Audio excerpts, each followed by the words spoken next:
Welcome back. You are watching Sunday Edition. We're on to our second hour as we discuss some of the biggest political stories that have featured in the country this week. And I want us to now take a look at some of the dramatic election petitions that have been lost this week and some of what the leaders who lost their seats had to say before I throw it back to my panelists here in studio. The first respondent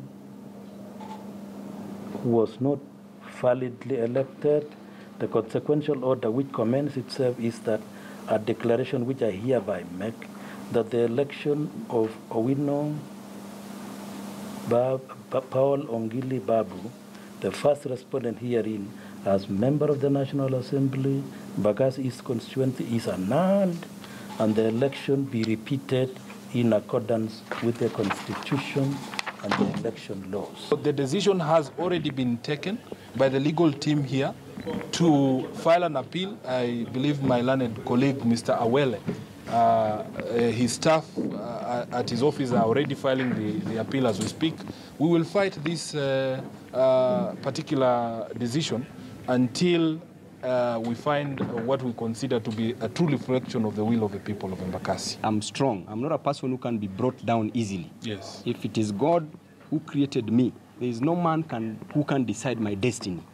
If Uhuru decides and Ruto to come and vie in Embakasi East, I will beat them. Yesterday, yes. And very early in the morning. Sisi tuko tayari kurudi kwa debe anytime.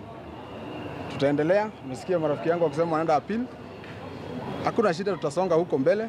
Tutaenda appeal na wao. Lakini unajua hata kesi ya Mungu haina appeal.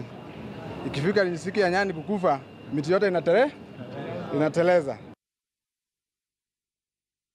Election held on the 8th of August 2017 for the member of National Assembly for Nandi Hills constituency was not free and fair. B, that the first respondent, Alfred Kipto Keter, was not validly elected as the member of the National Assembly for Nandi Hills constituency. 3, that the IEBC shall hold a fresh election for the member of National Assembly for Nandi Hills constituency in accordance with the Constitution, the Elections Act, and the regulations thereunder. Well, the week that was, as far as election petitions are concerned, some of the biggest names in politics lost their parliamentary seats, one of them being Embakasi East Member of Parliament, Babu Owino, Nandi Hills Member of Parliament, Alfred Keter, as well as Marakwet East Member of Parliament, Kangogo Bowen. Both Keter and Bowen had been viewed as rebels in Jubilee, and them losing their seats has generated a lot of conversation as to why, really, they lost their seats in the first place. And, of course, for Babu Owino, a lot of reactions for and against him, but I want to throw it now to my panelists on what this means. Remember, 3 governors have also lost their seats so far. They were J Governor, the Embu Governor, Martin Wambora, who has for a long time had the proverbial 9 lives, and Homa Bay Governor Cyprian Awiti. I think I'll start with Hesbon now on some of the election petitions that have been lost so far. And of course, many, depending on which side or how you're looking at it, saying that they are politically instigated. Well, I don't think so. It would be very hard to buttress that belief that they're politically instigated on the basis that it has cut across, the different political sides of the divide. In Homa Bay, we've seen an ODM governor lose his seat. In Embu, we've seen a Jubilee governor lose his seat. We've seen Babu Owino from ODM. We've seen Nandi Hills, MP lose his seat. So the extent to which you can talk about it being politically mitigated is the issue surrounding, Honorable Kagogo and Honorable Keter. But you also need to be alive to the fact that, some of these petitions were filed before they were de-whipped by Jubilee, which means that the due process of the law had already started. And you can't say that midstream, because of what they did, it was predetermined. But as a matter of fact, it is part of what our democracy is all about, that the justice system is there to help, cement the democratic ideals. And where you, as a candidate, you believe that the due process of the law was not followed as far as the political campaign and the elections were concerned, you go to a judicial system. And it is unfortunate that people want to see politics in this, because then it waters down the belief that you're building in our judicial system. So from where I sit, I can unequivocally say that this has nothing to do with politics. Yeah. It is because of the evidence adduced in court. The few governors who probably lost their seats, or the ones who failed in their petitions, should blame the evidence that they had if they strongly believe that they had a case and the people that were petitioning had their victories upheld. I must also hasten to say that whatever happened in Homa Bay County also happened in my county of Migori. Yeah. And I'm happy to say that my governor's victory was upheld, and it is the perception that we had that he won, and therefore, if you look at that, you can put it in perspective and say that the justice system actually was served. So the courts have won at the end of the day with these petitions. From where I sit, the courts have performed their duty, and there is no one who can, with any reason, say that it has favored any side of the political divide. If we just take a step forward and get to understand, especially have the way we've seen the results being displayed in the media, we should also see the people who are culpable in some of these malpractices dealt with, as a way of just mitigating future, electoral malpractices by individuals. Kavemba.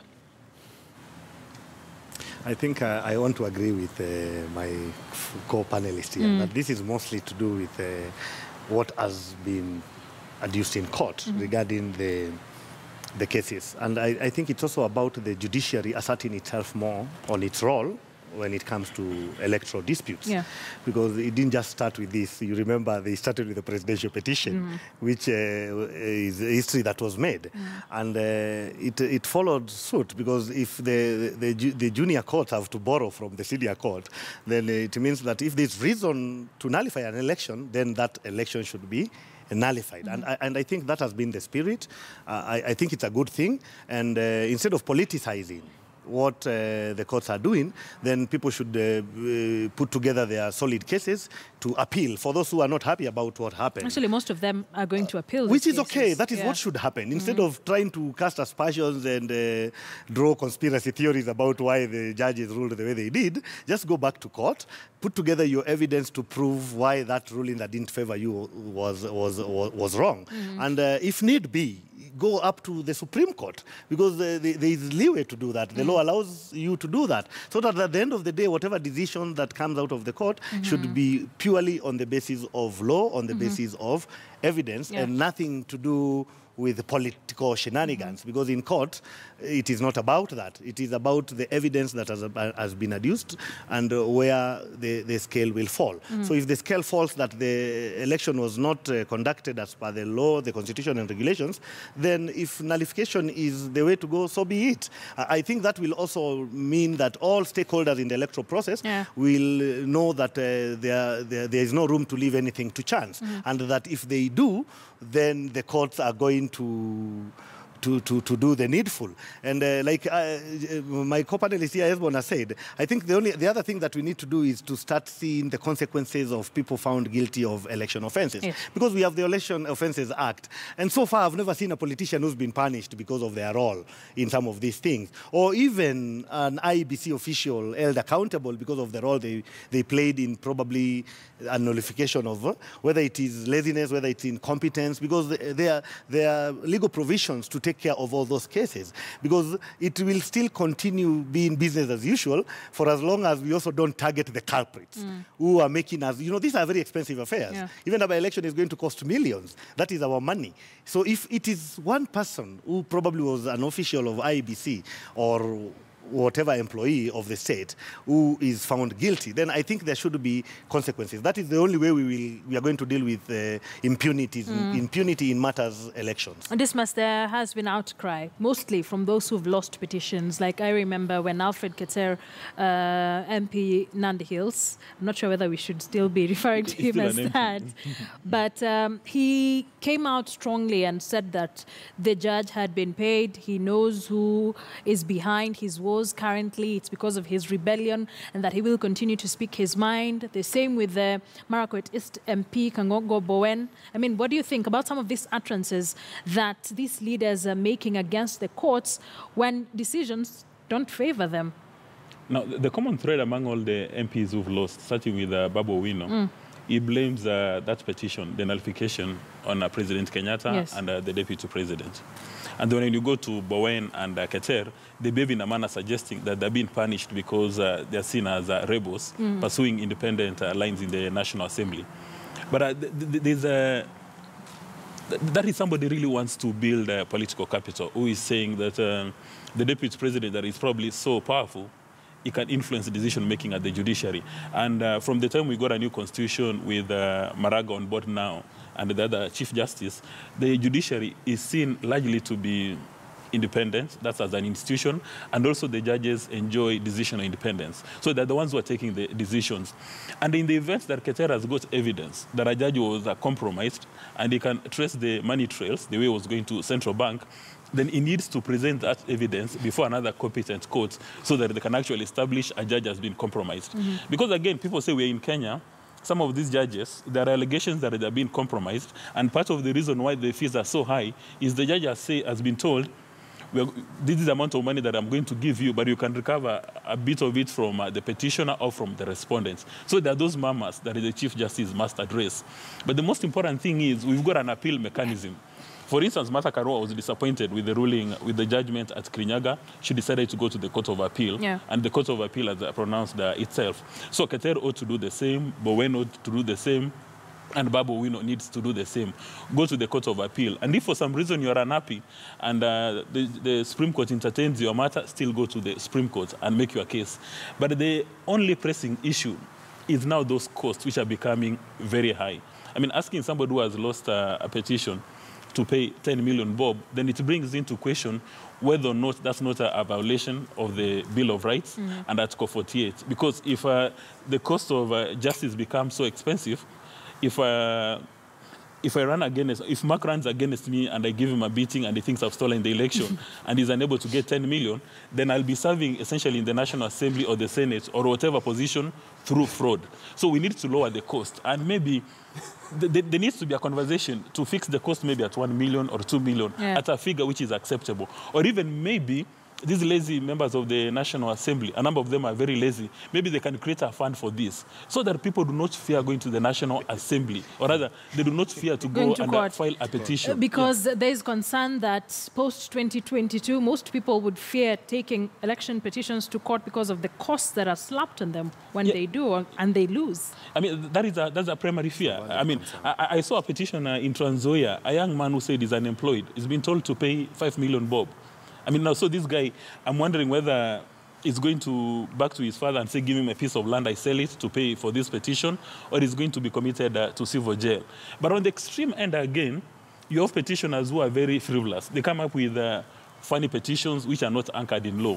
Maybe, again, the judges need to pronounce themselves and say, this petition is not solid, based on maybe there's no evidence, the lawyers did a shoddy job. Because, again, a number of judges have indicated a number of the lawyers did not place a premium on coming up with solid evidence or even demonstrate a solid understanding of the legal framework. So the judge can also tell us, this petition, I'm dismissing it because the petition was not serious and maybe we need now to have a penalty. But I think on average, it's important maybe for the National Assembly or Senate to create a certain fund and again come up with some infrastructure to ensure that we don't abuse it. Because there's a risk that if you've got a fund, every other Kenyan will petition. All right. I want us to engage Mark in just a bit, but I want us to quickly take a look at what the IEBC chairperson, Wafula Chebukati, said with regard to petitions. Remember, 446 election petitions were filed immediately after the election. So let's take a look at what the chairperson before we engage the panelists further.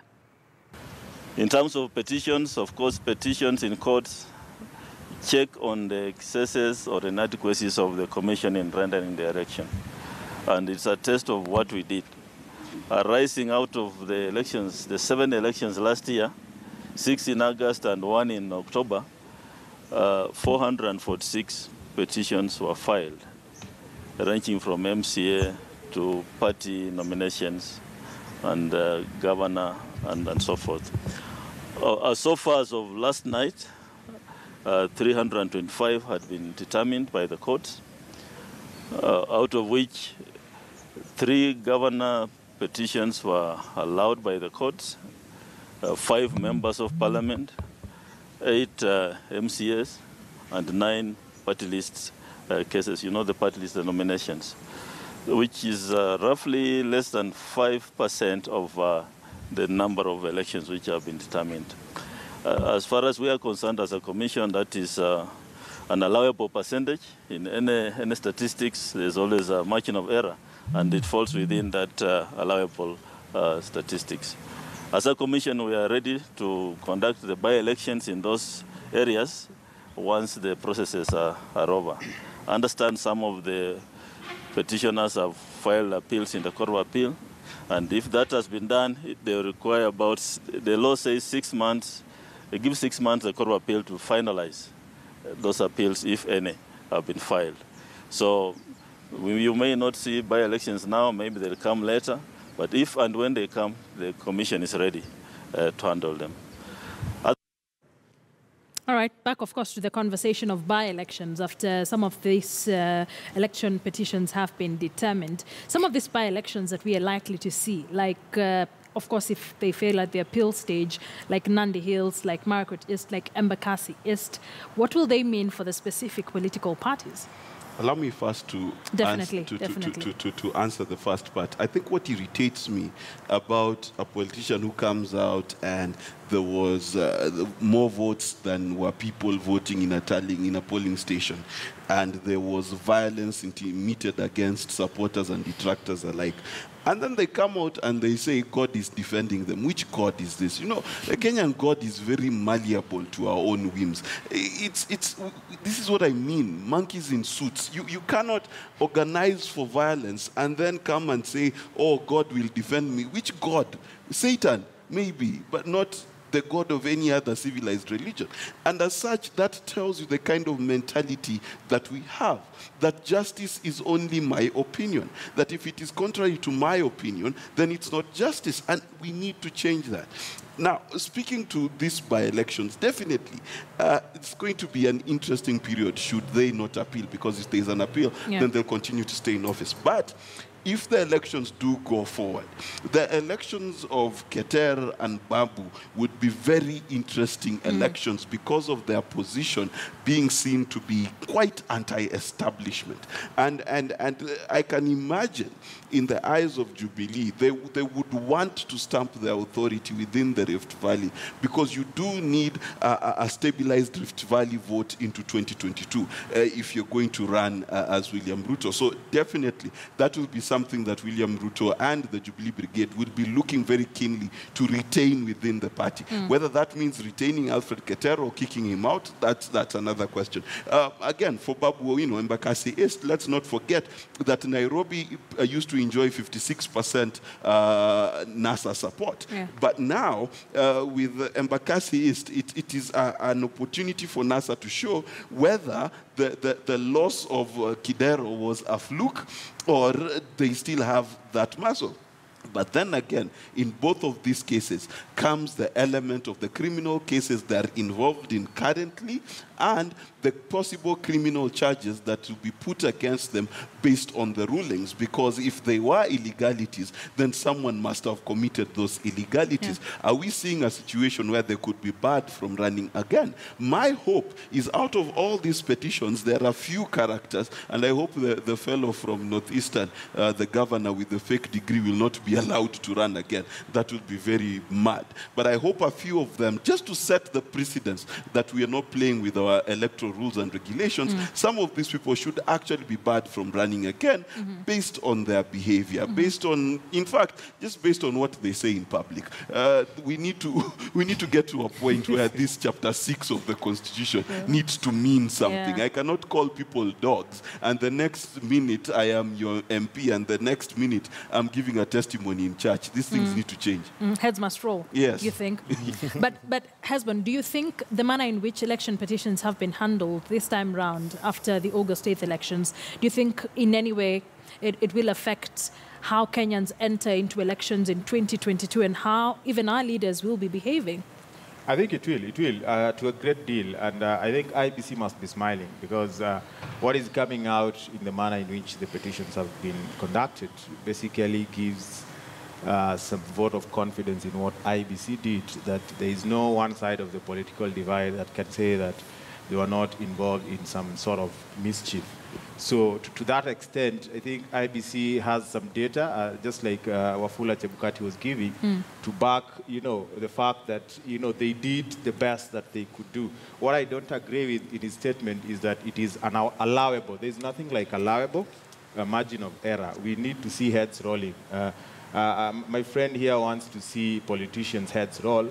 I think we need to start by seeing the people who conduct these elections, face the full force of the law. There's nothing like, allowable margin because there is the Electoral Offences Act, which should come into effect. So before we even start targeting politicians, if we target the officials who are involved in the electoral process, just not all the officials, but the ones who are found culpable, we will be instilling some sort of confidence going forward. But I think for politicians, they get to understand that it is not over by winning an election.